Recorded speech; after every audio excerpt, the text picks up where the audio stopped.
Excelling in the classroom and the sports arena is quite an accomplishment. That's why 1010XL salutes the Scholar Athlete of the Week. Wednesdays on The Frangie Show, brought to you by Southeast Orthopedic Specialists and the Plumbers and Pipefitters Local Union 234. 1010XL is presented by Farah and Farah, exclusive injury law firm of the Jacksonville Jaguars. Protecting you and your family. Call 396-5555. Jacksonville. This is the flagship station of the Jacksonville Jaguars. WJXL AM Jacksonville Beach. WJXL FM Jacksonville Beach. Old school. Going to be stolen, I think, by the doctor. Yes, he's got it. Way rock the baby to sleep and slam dunk. Stolen by Bird and the cut to DJ. Yeah! Buckle up for Kobe Bryant. New era. Oh! A jawbreaker! Curry way down top. Bang! It's all basketball. A spectacular move by Michael Jordan. Lace 'em up. It's time for 1010XL's Open Gym. Leading the break, here's RJ Saunders. It is All-Star Weekend, All-Star Sunday here in the NBA. We have a show, Open Gym. RJ Saunders here with you alongside Casey Dobson. You can follow him on Twitter at CD_player84. Casey, how are you? I'm doing really well. Fighting a little something in here, but other than that, I'm doing great, man. Absolutely, absolutely. In honor of All-Star Weekend, really quick, Casey, give me your favorite All-Star moment. It could be from the dunk contest. It could be from the three-point shootout. It could be from the actual game. Do you have a favorite moment?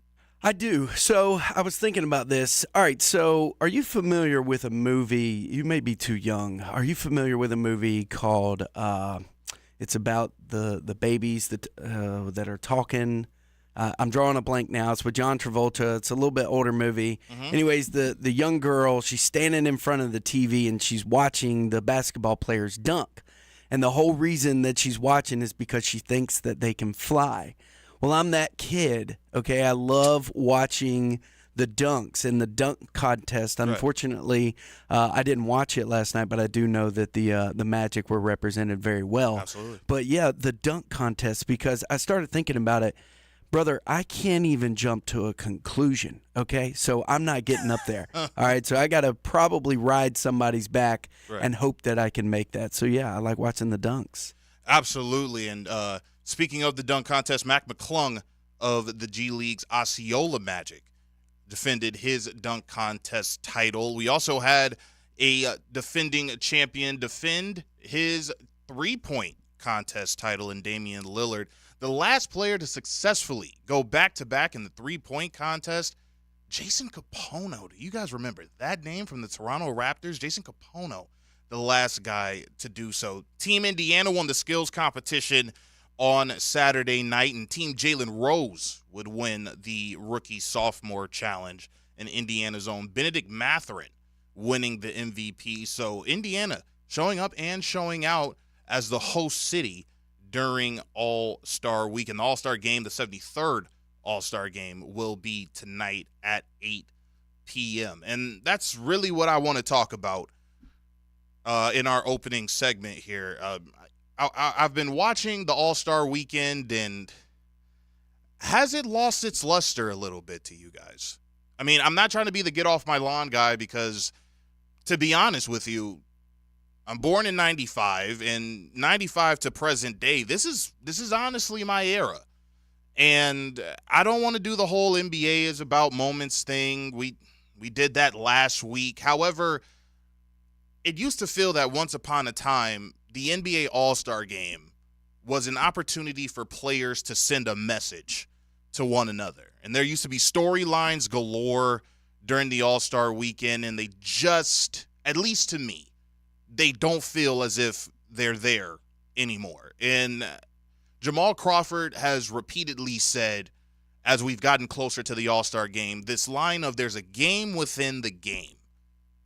And in the All-Star Game, at least in All-Star Games past, it looked to be that, the game within the game, whether it was trash talking, whether it was I want to show that I'm the superior talent. I'm the superior athlete. The last bastion of all-star games in which we've had, I mean, I've seen glorified layup lines. We had an all-star game where both teams almost eclipsed 200 points. I'll ask this because I asked it last week with the 70-point affair. Is that the kind of game that you want to see? Do you want to see the glorified layup lines? Do you want to see teams almost eclipsing 200? To the average fan and to the diehard, is that what you want to see? I remember in 2001, I believe that's the All-Star game that was in D.C., the Rookie-Sophomore Challenge. Darius Miles is one of the headliners in that challenge. And he's being interviewed by Craig Sager, and I believe he was genuine when he said this. He asked him, you know, how do you feel, Craig Sager is, about the Rookie-Sophomore Challenge? How do you feel the first half went? And Darius Miles is saying, listen, man, we're doing this for the kids, and we want to put smiles on their faces, and that's the most important thing. And all that being true, I do believe that today's fan, with the way that we're able to watch the game, the way that we're able to view the game, with analytics being as prevalent as it is now, they're more intelligent. They're more savvy. They don't just want to see the dunks. And in the past, they really didn't want to only see a layup show or a dunk contest. They wanted to see Bird versus Magic in the All-Star game. Or if it's a battle of two guards, Magic versus Isaiah. When Shaq was here in Orlando, Shaq against Hakeem. Jordan showing why he's a superior player if the game is getting close in the fourth quarter. It just doesn't feel that way anymore. I remember there used to be a point in time where I would play, you know, on PlayStation or Xbox, and you would get that new NBA Live game, or if you were an NBA 2K guy, and you would trade all your favorite players to two particular teams, and you and your friend are playing a serious game to try to see who has the better stars on which team. And a few years ago, Kobe Bryant was on the Knuckleheads podcast with Quentin Richardson and Darius Miles, and he spoke about the substratum as to the essence of what the NBA All-Star Game was all about. I think the All-Star Game in general needs a little revamping because it used to be competitive. Yeah. It used to be competitive, and like, you know, fans want to see the best pickup game in the world. Yeah. That's what this is. They don't want to see you running up and down and dunking and doing all this crazy. Like, they want to see what happens when you get this collection of best basketball players on the planet, and they play and they go head up against each other. Man.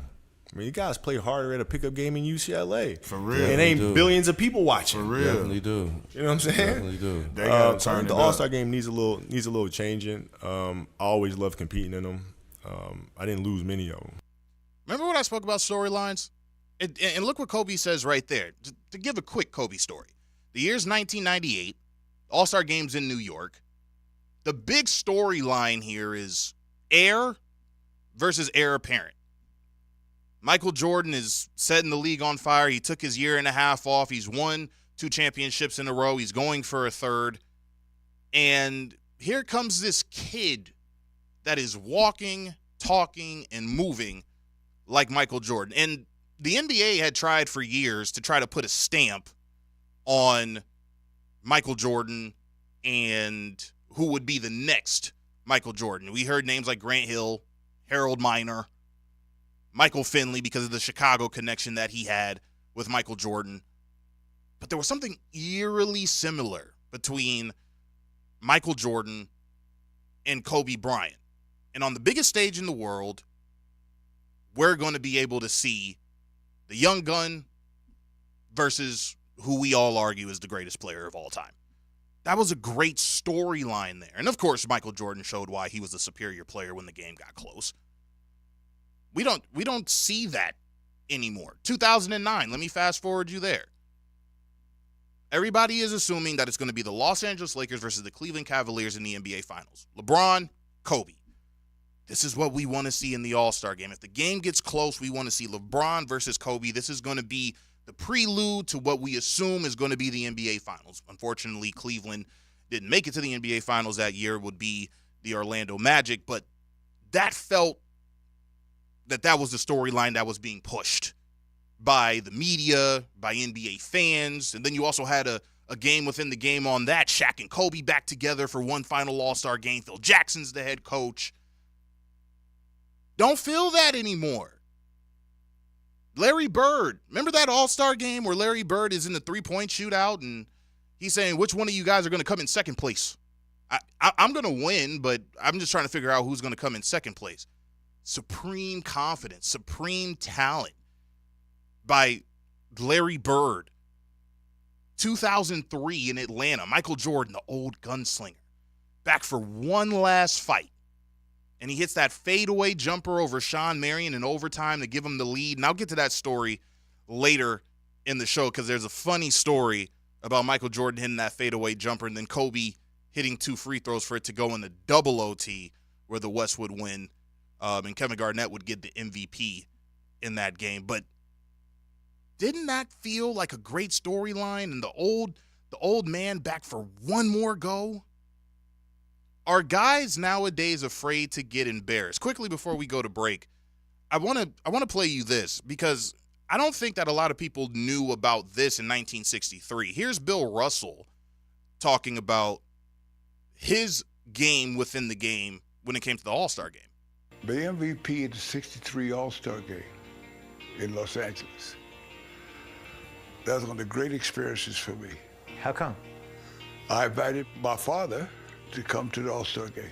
And the night before, Chick Hearn was saying that Los Angeles is the basketball capital of the world. And so Red, in his own diplomatic way, says, it'll never be the center of the world until you win a championship. And you guys ain't won nothing. Yeah. He's a real diplomat.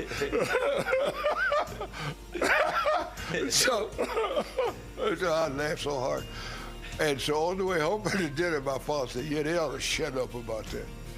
I said, what are you talking about? He says, I hope you guys kick their asses. I said, you feel that way? He said, yeah. I said, okay, I'll tell you what. We'll win the game tomorrow. I'll make sure of that. And I'll get the MVP. And he said, you could do that? I said, yeah. And I did it. Russell fakes right and goes to the left. Swings toward the lane. Swings back in on Chamberlain. The hook is good. After the game, they gave me the trophy for the MVP, which I promised my father I would do. As far as trophies are concerned, that was the highlight of my career. Really? Yeah, because I could keep my word to my father. I don't hear too many stories like that. At least in the last few All-Star games. Bro, I'm a little teared up in here, okay? Right. Because I'm a dad. Right. And man, that's good, man. That's one of the impactful. greatest careers in NBA history in Bill Russell. But to be able to say that was the game within the game for me. I didn't just win the All-Star game to show I was the superior player. And at that time, Bill Russell was. But I'm also there because I made a promise to my dad that not only we would win, but I would win the NBA MVP. What are the storylines in the All-Star game in the last few years? What's the storyline today? Are guys afraid to get embarrassed?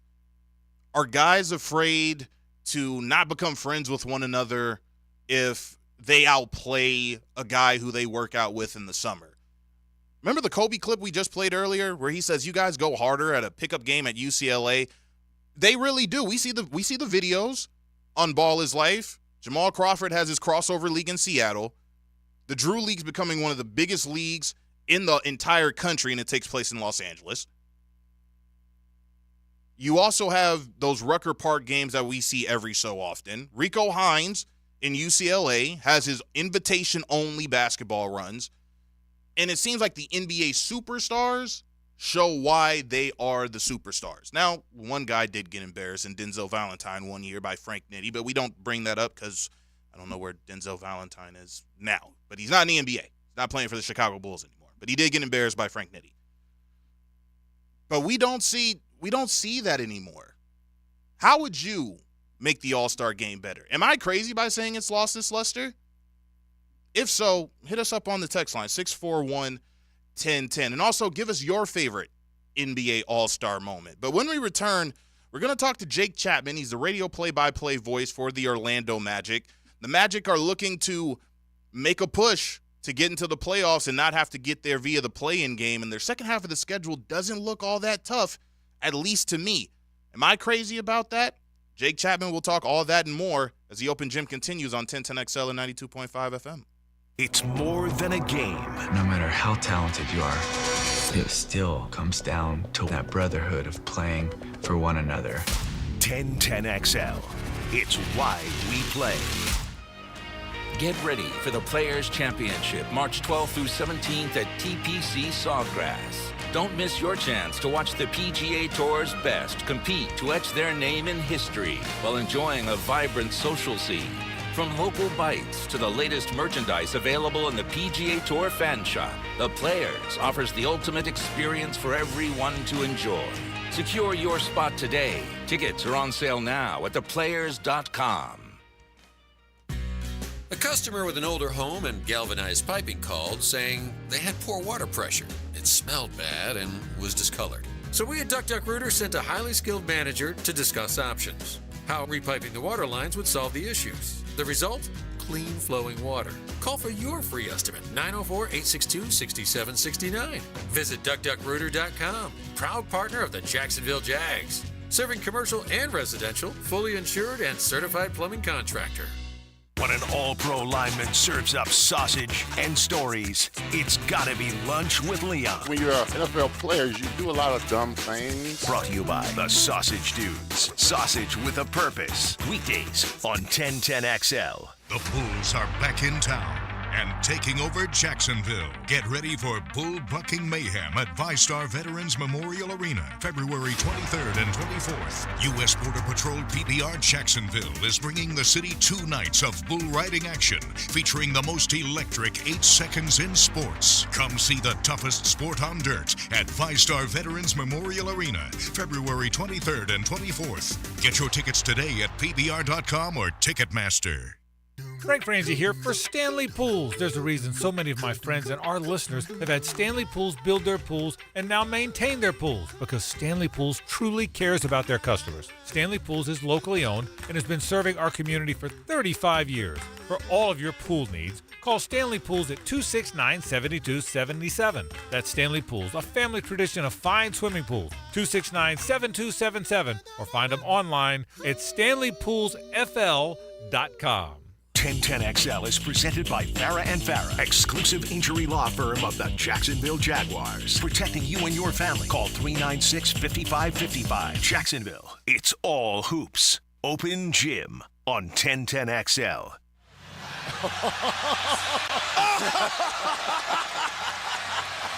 Superman is in the building. Yes, he is. Clark Kent is winning the phone booth and he comes out and Superman has came to the building. He's got the cape moving. He's got it flapping. Oh my gosh. Oh! You win, young fella. You win. Superman.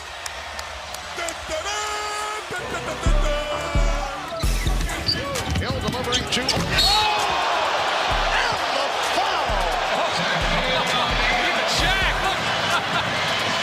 Shaq talking to the crowd. He knew that. Look at the East bench. Davis flips it back.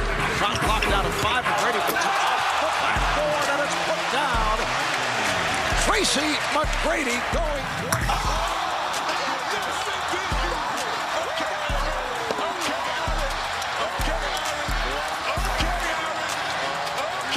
I'm not going to say I've been saying this since 2000. It's over, ladies and gentlemen. It's over again. And Exel with the lob to Hardaway. Penny Hardaway, what a star he is going to be. He has it all. It's a complete package, and he really enjoys playing defense.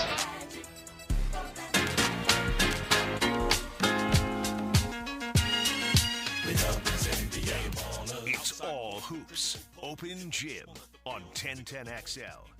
It's an NBA All-Star edition of the Open Gym here on a Sunday, a rainy Sunday, here in Florida. But we have a guy who'll be raining gems in the gym when it comes to the Orlando Magic. On the All-Pro Roofing phone line, we're joined by the radio play-by-play voice for the Magic and Jake Chapman. You'll be hearing his voice on the Superstation throughout the second half of the year, as we are going to be simulcasting a few of the games here in Jacksonville. You can follow him on Twitter at Jake Chapman OM.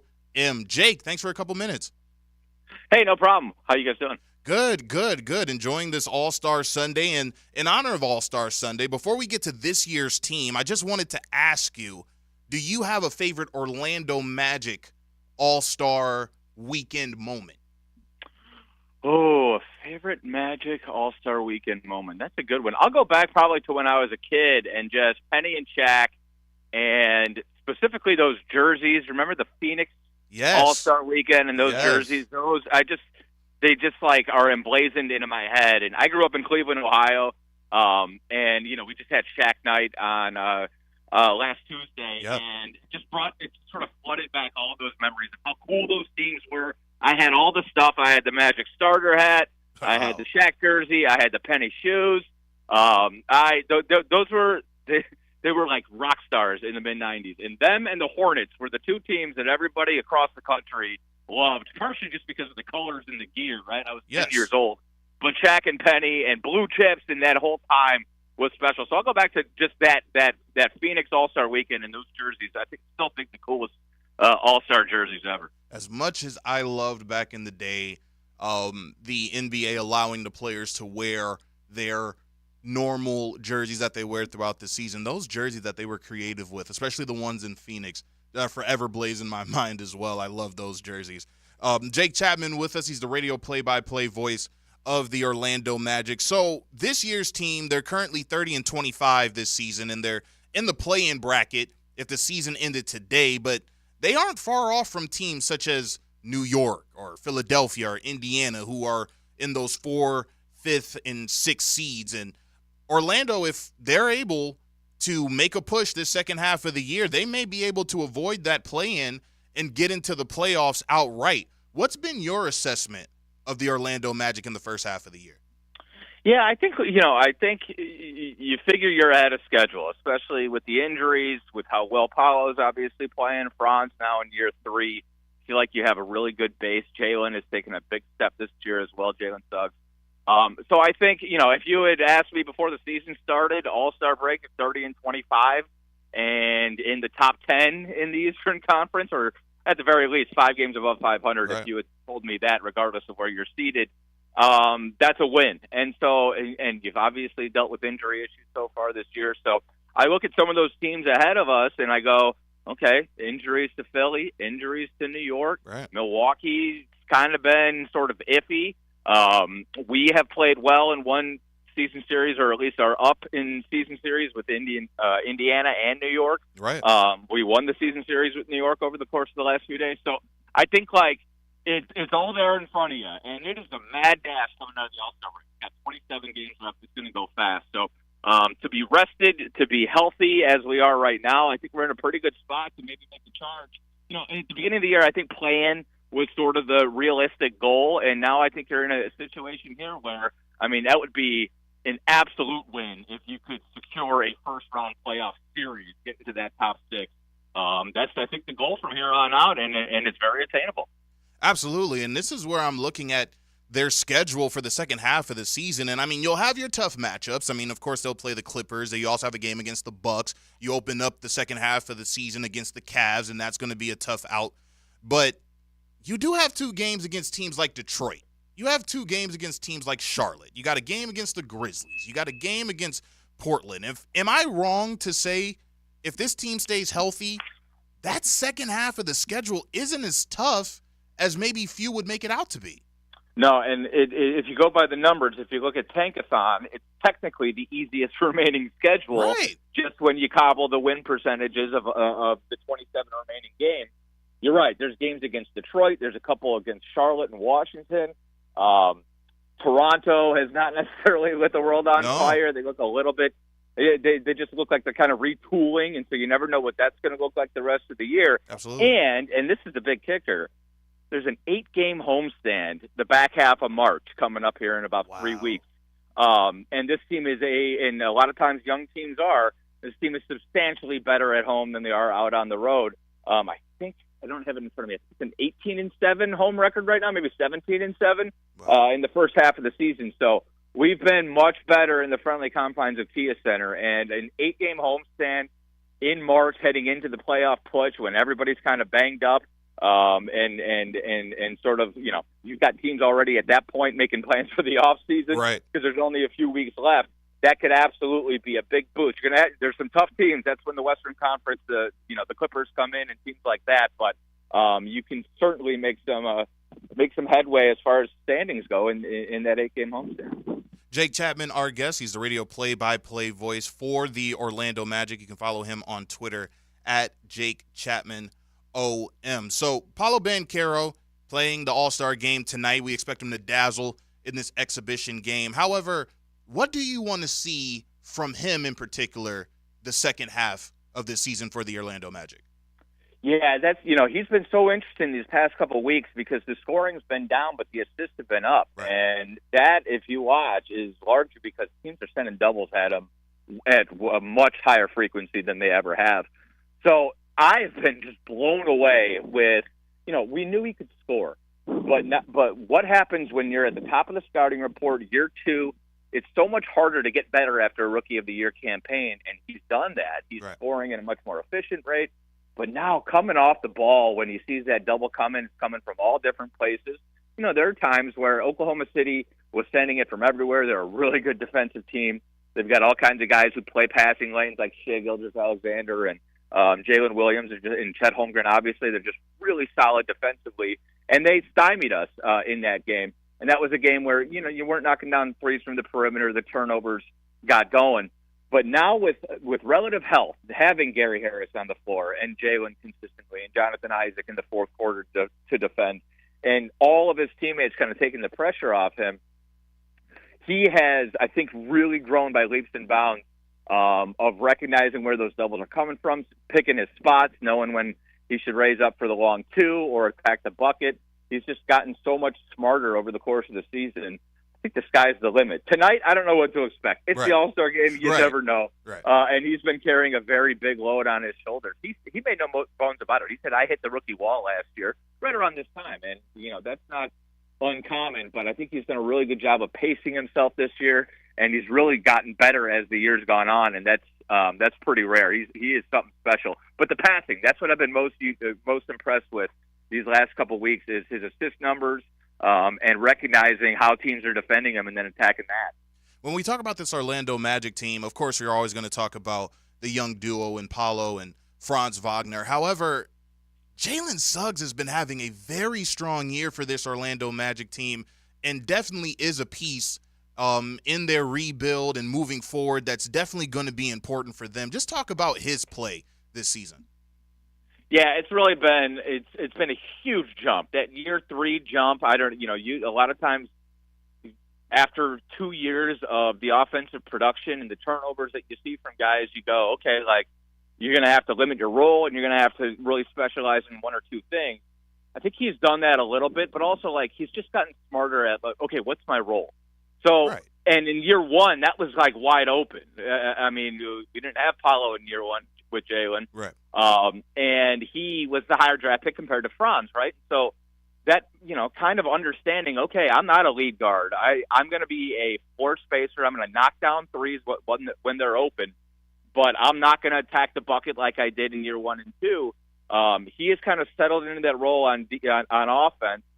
It's Paolo and Franz's show, and they're going to create all of the mismatches, and they're going to create that inside-out action. I just got to stand here and spot up and knock down open threes, and he's been able to do that. And there's still very, very much a role in modern NBA offenses for guys who do that. He's a 3-and-D guard, but he is so much more than that because of what he does defensively. I mean, this dude can absolutely wreck offensive sets, deflections and playing passing lanes and just being a menace on the ball at the point of attack, fighting over screens and kind of using that football mentality. When he's locked in, he's a top 5 on-ball guard defender in this league. So he, that's what he's sort of locked in and focused on, and the results have been, you're one of the best defenses in the league, and he is right at the middle of all of that. So I think it's, it takes time with guards. I think especially with the ball in your hand, making decisions, not turning the ball over. That stuff will come. He's going to have to layer that back into his game. Right. But what he did over the offseason was he just stripped down. He said, this is my role on the team, and I'm going to be really good at those two things, knocking down open shots and just being a pest at the other end of the floor, and he's done both very well this year. Couple more for the radio play-by-play voice of the Orlando Magic, Jake Chapman. So Jonathan Isaac seems to have really made his mark on the defensive end as well, along with Jalen Suggs. But to hear Stan Van Gundy on a TNT broadcast say that Jonathan Isaac may be the best defender in the NBA, can you just speak on Jonathan Isaac and his play this season for the Magic? Yeah, I mean, he's been the key to everything. Like, if you just look, he plays about 15 minutes a night, and you're starting to build on that. Right now, what Coach Mosley's been doing is trying to save him throughout the game and then just play him like the whole fourth quarter. Right. And it's working, and it's because of how versatile he is. One night he's picking up Jalen Brunson, shutting him down. Next night he's picking up Giannis, shutting him down. Luka. He plays the best players in the league, whether they're 6'4" or 7 foot, better than just about anybody does. Absolutely. And so now it's just a matter of having him on the floor. He's so smart. That's part of it. He's still, even with all of the injuries and everything he's been through, probably better at, with his size, moving his feet on the perimeter, fighting over a pick and roll, or keeping a guard in front of him. I mean, in today's NBA, you can't do anything. You can't hold them, right? You can't any contact, and this dude's just so good at it. He is. You just don't see guys who are that big and that long who move like he does. Right. And now with everything he's been through, and he is a veteran. He understands where everything's coming from, and he can diagnose a play as it's coming and a scouting report before the game better than anybody else on the team. So, Stan's, first off, far be it for anybody to question Stan Van Gundy on defense, right? We know that guy knows that. Absolutely. But he's right. It's just a matter of keeping him on the floor now. But part of that, too, is I think he's gaining confidence in his body again and in being able to do things like play back-to-backs and, okay, we're going to push to 25 minutes a night. He's just been through so much that part of it, that hurdle that he's had to get over, is just the mental, like, can I trust my body to torque like that, right? To plant here and go up and block that shot. And as that's grown, I think you've just seen him take off defensively. I mean, he's the best defender in the league if you look at defensive rating and you limit it to like 14 minutes a night. As long as you have a guy who's playing a consistent role, and that's what J.I. is doing right now. The metrics certainly don't favor anybody else, and the eye test absolutely favors J.I. over just about anybody else in the league. He's not going to win DPOY because of that, because he's not playing enough. Right. But he certainly should be in the conversation of the best defenders in the league. Final one for the radio play-by-play voice for the Orlando Magic, Jake Chapman, as he joins the program. You can follow him on Twitter at JakeChapmanOM. So we had Shaquille O'Neal. He got his jersey retired, the first member of the Orlando Magic to have his jersey number retired. If the Orlando Magic were to come to you and say the second player who should have their jersey number retired by the Orlando Magic is, what would be your response? Oh, man, it's a tough one. I just think there's so many options. I think you heard Shaq talk about Nick Anderson, and he's done so much for the franchise. He's one of my favorites. He's, ever since I've been involved with the franchise, Nick's been around, and every day he shows up with a smile on his face, and he's done maybe you could argue more for the franchise than anybody because he's been there from the get-go, and he's still involved in that role as the ambassador and still does television for Bally. So I think Nick is up there. I think, if you told me Penny or T-Mac, you're certainly not going to get an argument. I'll say one of those three would be my answer. I think T-Mac is probably more beloved than anybody else. Okay. He with the media, he was so great. There was, even when he left, people just remember that T-Mac era so fondly. Right. And he is still such a good guy, and he's so involved and loves basketball so much. And then the Penny thing, you should have heard the building react when they realized that Penny was there. Oh, and man. when Penny and Shaq were on stage together, it was maybe the most special part. Right. Penny telling him how he made him great, just watching him. And then obviously because of, the way it all ended with Shaq and Penny and all of that stuff, burying that hatchet was really special. So I think any of those three would be good. And we'll see. It's not going to be another 35 years before we retire a number, I don't think. But I think it was, you don't want to have it be like an avalanche. Like, okay, we're going to do it again next year at the beginning of the season. You want to make sure it's still special. So we'll let it marinate for a little while.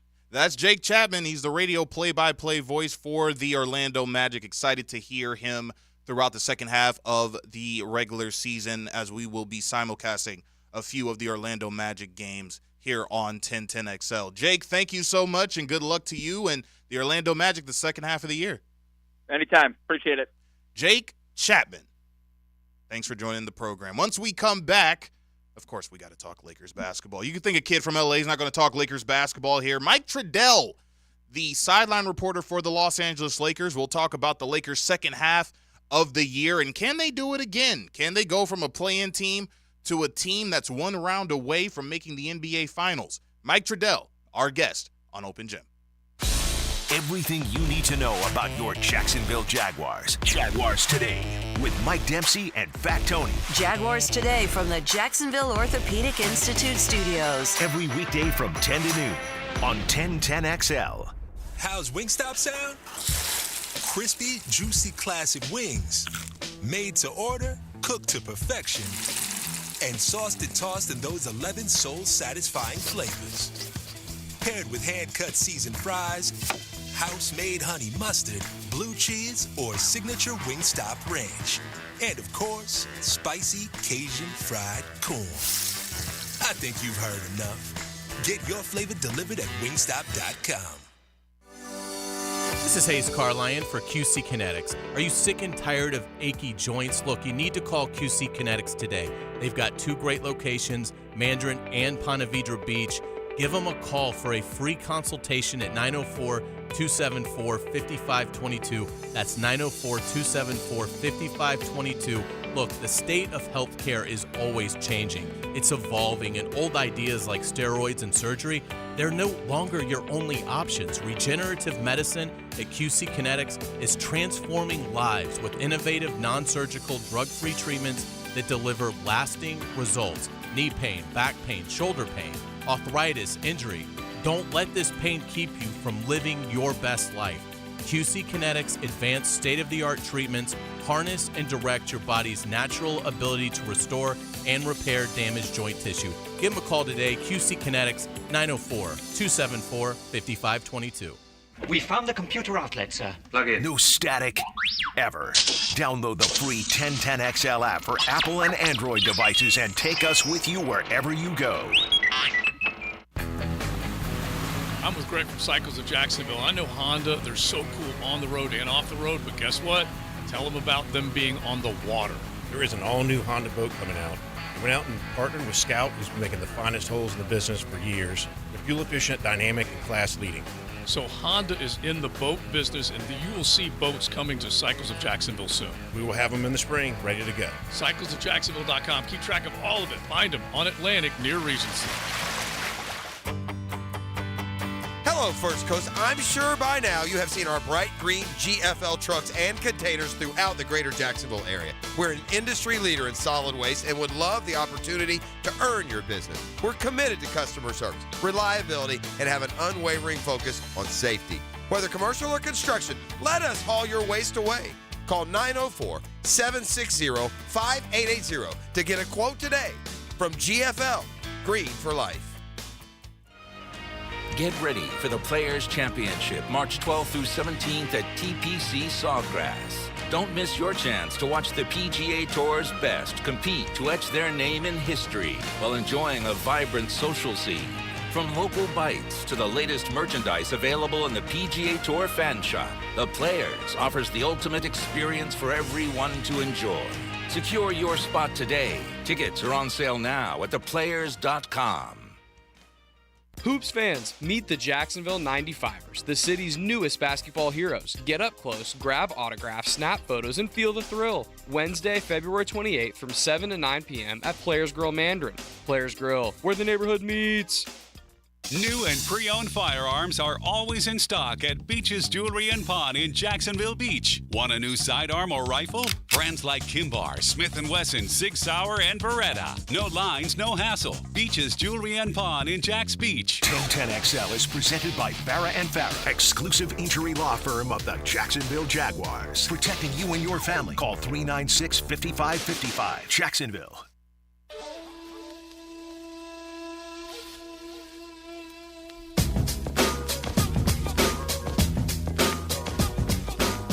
your shot.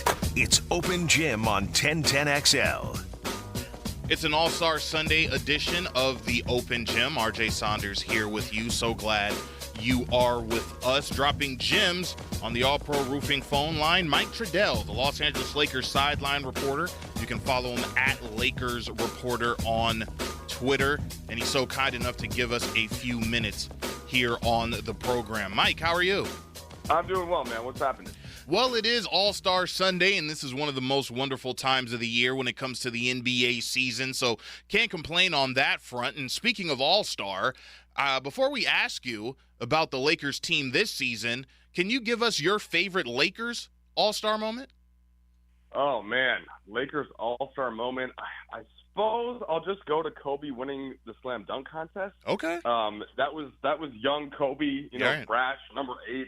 I know that, the dunks, even Kobe would acknowledge, weren't necessarily what Vince Carter would later do. But I just remember, being able to see young Kobe out there like that was pretty awesome. Absolutely. That performance was when the All-Star game was held in Gund Arena in Cleveland, Ohio in 1997. And that was a phenomenal All-Star game as a whole, for those of you who remember, because that's where the league would present their 50 greatest players of all time. However, Kobe Bryant had quite the showcase during that All-Star break. I mean, he became the youngest slam dunk champion ever at 18 years old, and that came after scoring 31 points in the Rookie Challenge. So without question, an amazing moment in Lakers All-Star history. All right, let's get to this year's Lakers team. They're currently 30-26, and they're 9th in the West. It's been a rough year for Los Angeles. They've had a boatload of injuries. Darvin Ham's been playing with the lineup here and there. However, they did finish the first half of the year off strong, going 6-1 in their last 7 games.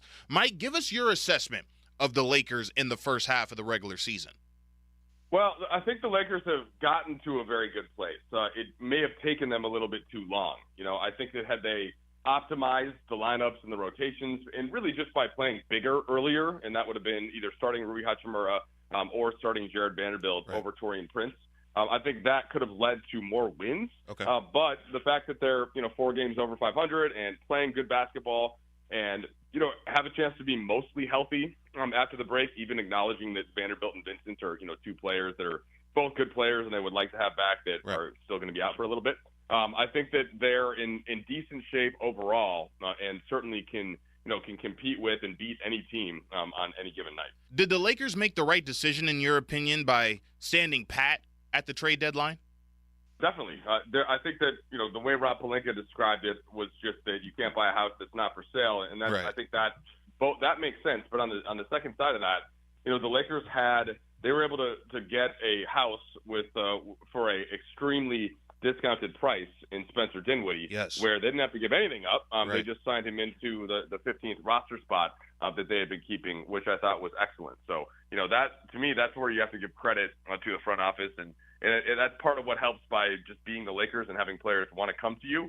But to get Dinwiddie for essentially nothing, to me, was an excellent move and much better than sending out good players and future picks for something that wasn't necessarily a slam dunk. Quite a few Los Angeles Laker fans, I feel, had become fed up with D'Angelo Russell. He had hit a cold streak there for a stretch of the first half of the regular season. So the rumors started swirling that he could be a name that could be moved, even though he had been brought to the Lakers just a season ago. However, he completely flips the switch and becomes phenomenal for the Los Angeles Lakers, and is one of the key reasons why the Lakers finished 6-1 in their last 7 games before heading to the break. So how integral is D'Angelo Russell going to be for the Lakers in the second half of the year?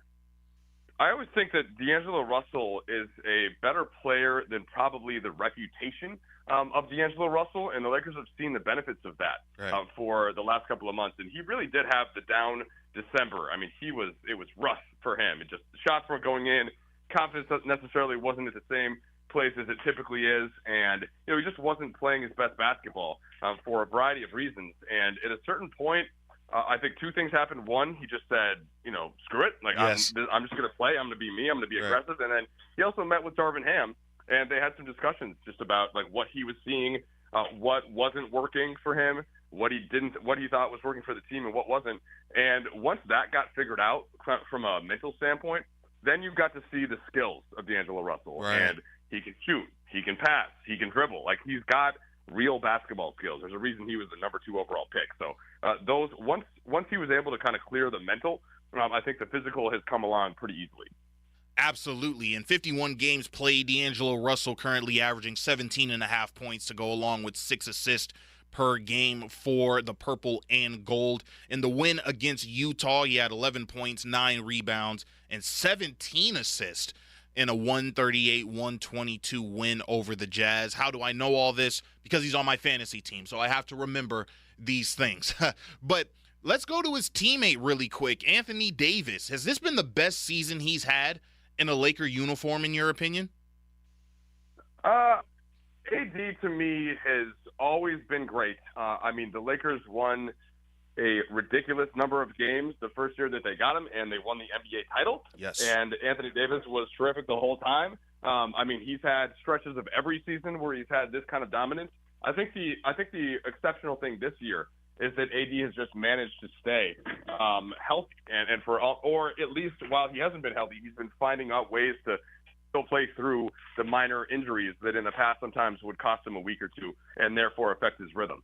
So AD is a little bit like Russell in the sense that he has so many basketball skills that he just sort of needs to be on the floor for them to come out. Where he's different from Russell is that he's awesome defensively every night, period. Absolutely. Like, no matter what, he's always going to be there. So, like, AD to me is – it's hard to think of sometimes like the Lakers as being underrated, but I think in the context of having LeBron there, AD has become underrated for what he's done the last couple of years. And this year specifically, I don't know that there are 5 players that are better than AD, like just in terms of who would be on my All-NBA first team. Right. When you consider not just his defensive dominance, I think he's the best defensive player in the league. If you want to argue me that he's 2 or 3, I think you're wrong, but we can at least have that discussion. Right. If you're not saying he's top 3, then I don't even want to talk to you. I just don't think that you're watching the game as much in that context. So, no, I mean, AD has been just phenomenal, and I think that that's one of the bigger storylines of the season. Mike Trudell, our guest. He's the Lakers sideline reporter. You can follow him on Twitter at Lakers Reporter. So, outside of LeBron James and Anthony Davis, who's a guy on this roster that you feel needs to have a big second half of the year for the Lakers to continue having the success they're having currently? Yeah, I mean, I think that you can kind of take your pick. LeBron and AD being that good is one part of it. We already touched on D'Angelo Russell, so I think it's important to mention Austin Reeves, who has been much better in this new alignment. But Austin's also pretty consistent once you kind of figure out what the lineups are around him. So I guess my answer would actually be LeBron James. And I think LeBron can go up a level now that there are just fewer games to go. He can, he knows what he can get out of his body building up to the playoffs, and I think we're actually going to see an even better LeBron James. And he continues to defy, all logic. And, he and Father Time have to be beefing at this point because Father Time hasn't seen the gain a step on LeBron James. Many players who have gotten into their 21st season in the NBA have not cracked over double digits in said 21st year. Not only has he cracked double digits, he's averaging over 20 points per contest. How would you define LeBron James in his 21st season in the NBA? No, look, there's no real superlative that you can say that he hasn't gotten and that he hasn't earned. It's been absolutely incredible that he's able to play at this rate in year 21. Never happened before. I cited it even a couple of years ago. I was looking up some of the stats and just to try to find some relativity to other players. And Dirk Nowitzki and Kevin Garnett, 2 all-time greats, averaged 7 points. Right. In their season. So it's just a totally different, totally unprecedented thing that LeBron's doing. What I think could happen to benefit LeBron is just that people recognize that even though he looks this incredible all the time, he shouldn't necessarily have to be doing as much all the time in every game as he's doing. Right. And, if guys can pick up the slack in the way that Anthony Davis does, sometimes I think that the role players, could take their energy up even more the nights where LeBron, might be at 80% instead of 100%.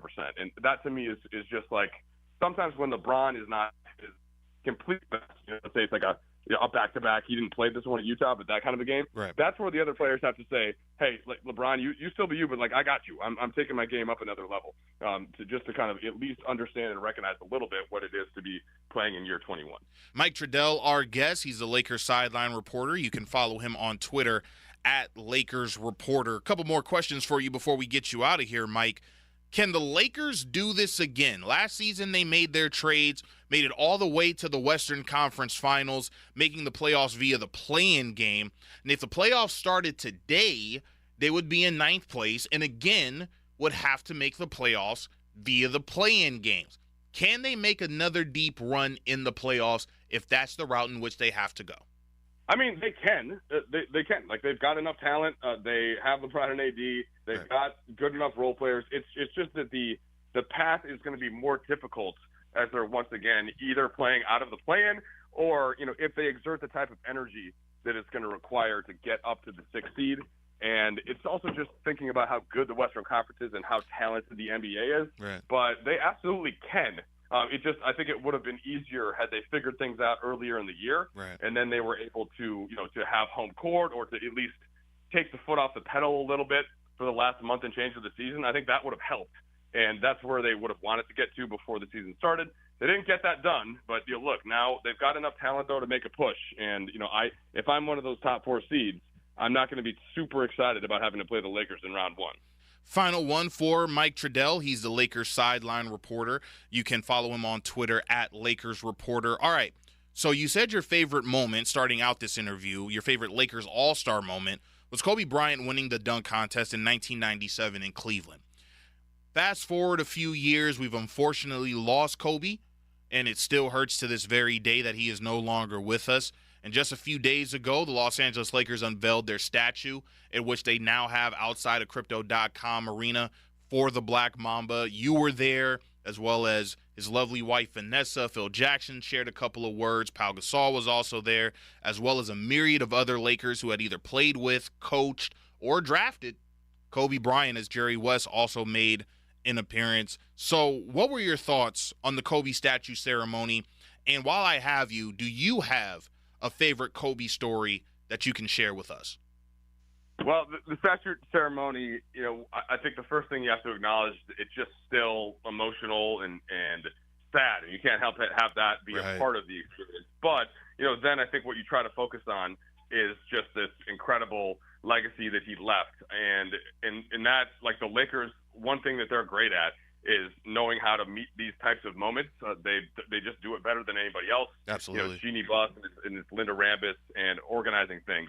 And, I thought was just tremendous, the tribute that they paid for him. I think the statue looks great. So nothing but rave reviews on all that for me. I'll give you like the 10-second version of my favorite Kobe moment. Gotcha. For me personally, Kobe noticed that there was no Thanksgiving party organized when we were in Detroit one year. I want to say it was 2013. And so he basically his own money. He said, no, this is going to happen. We're going to do a party for the team in one of the conference rooms, in like one of the ballroom areas. Right. And in doing so, we got, there's food everywhere. There's bars. There's a football to throw back and forth, and there's a ping pong table. And so a lot of the players are playing ping pong. I end up playing a couple of the players, beating one of them. Ooh. And Kobe's watching and talking trash to the player that I'm beating. Like, hey, man, really? You're going to lose this Southern reporter? So I said, well, Kobe, you want some? You want some of this next? And he's like, I do. I'm like, okay, well, uh-oh. Now. But, it turned out he hadn't played a ton of ping pong. Right. And I'm not a ping pong. Like, I'm pretty good. Right. And I end up playing him and beating him. Quite. And wow. he just being able to compete with him though, and he's not like, he was talking a little bit of trash, but more to himself when he would make mistakes. But he was learning point to point. Sometimes if you just start playing ping pong with somebody in a bar or whatever, they're kind of hitting it back and forth, and somebody wins, and then you walk away. Right. And Kobe was at first I'm hitting all to his backhand and noticing that he's not as good as his backhand, and he moves his body over to the left further, because he can still reach the other side of the table. Right. And he's making these little micro adjustments. And I heard after the 2 games got over, he was just like, good game. He wasn't. It's not like he really cared that he lost to me. He just more cared that he lost. Period. Right. And he told his security guy, like, hey, we're getting a ping pong table. Like, find out, order one up, because I'm not trying to lose people in this anymore. So it just it was a little window into Kobe, the competitor, and that was my favorite Kobe moment. He's gone, but certainly not forgotten, as the Mamba mentality continues to live within all of us. And this interview has been certainly special for me, being a Lakers fan and a kid from L.A. The man in which I am talking to has been a guy who has voiced my teenage years going into adulthood, and that is Mike Trudell, the Lakers sideline reporter. You can follow him on Twitter at Lakers Reporter. Mike, thanks so much for a couple moments of your time, and best of luck to not only you, but the L.A. Lakers as they make a push this second half of the year. All right, man. Nicely done on the interview. It's good to talk to you, and we'll talk to you sometime soon. Absolutely. When we come back, we'll put a bow on All-Star Sunday. This is the Open Gym on 1010XL and 92.5 FM. Give a man a fish, he'll eat for a day. Teach a man to fish. And he's listening to the Nimnicht Outdoor Show. With tips and stories. Presented by Duck Duck Rooter Plumbing and Septic Services. Every Saturday morning, 7 to 10. On 1010XL. Hey, this is David here with Royal Pest Services. Do you have that room in the house that is just too cold in the winter and just too hot in the summer? To learn about our pest-rated insulation, visit RoyalPestServices.com or call 886-2847. Get Gators play-by-play on 1010XL. Brought to you by Farah and Farah, exclusive injury law firm of the Jacksonville Jaguars. And Renewal by Anderson, the official window and door replacement partner of the Jacksonville Jaguars. If your ride is making strange noises, don't wait and make it worse. Come to Action Transmission on Merrill Road. My expert technicians can diagnose the problem and likely fix it fast. Experience the difference at Action Transmission on Merrill Road.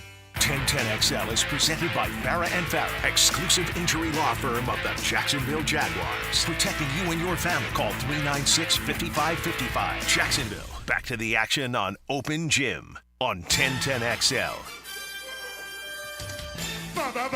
Basketball, gimme the ball because I'm gonna dunk it! Basketball, gimme. This is my theme song, baby. I'm gonna dunk it. One of these days. Just lower the goal. I'm just so excited that the NBA is speaking with NBC. I mean, one of the more iconic theme songs in sports history. If you ask me, I absolutely love that theme song, and hopefully the NBC will be able to play that theme song. Don't know if it's going to have the same feel. I know we've been talking about that for the last two shows, but hopefully the NBA on NBC is able to come back. Hopefully this All-Star game is better than what we feel it can be. I don't want to see Anthony Edwards, who said last night that he's going to be trying to shoot jumpers with his left hand. I don't want to see that. Shoot left-hand jumpers on your own time. I want to see a great basketball game. As Kobe Bryant said, the best pickup game in the world. Before we leave you, I did want to finish that story of the 2003 All-Star game in Atlanta. So Jordan hits that shot over Shawn Marion to give the East a 2-point lead. I believe the score was 138-136 at that point. Kobe Bryant gets fouled on a three. And this is Steve Francis recollecting the story. Kobe gets fouled on a three, goes to the line for 3 free throws. So either go to double overtime or Kobe can miss 2 out of 3 or miss all 3. Steve Francis says Isaiah Thomas comes to him and tells him to tell Kobe, miss the free throws so that Jordan can have a farewell to the NBA in his final All-Star game, and he won the All-Star game. And that moment where he hit the fadeaway is the moment of the All-Star game. And in true Kobe fashion, Kobe looks at Steve Francis, and Steve Francis said, yeah, he wasn't missing those free throws. He actually went 2 out of 3. He missed the second free throw, but makes the third free throw and sends the game in the double overtime, and the East ends up being defeated by the Western Conference. Kevin Garnett was the MVP of that contest. And that's one of my favorite moments in NBA All-Star game history. However, how can you talk about the NBA All-Star Game and not talk about Vince Carter in Oakland in 2000, putting his arm in the rim, a reverse 360, two-handed, jumping from the free throw line. One of the greatest NBA dunk contest performances we have seen ever. And hopefully we're able to see a competitive All-Star Game. Going to challenge LeBron here to let these guys know you will get embarrassed by me personally if you do not come to play in this All-Star Game. That's going to do it for us in the open gym. For Casey Dobson, I am RJ Saunders. We open the gym next week here on 1010XL and 92.5 FM. I'm the Hammer Hayes Carline, and I've been known to drop an opinion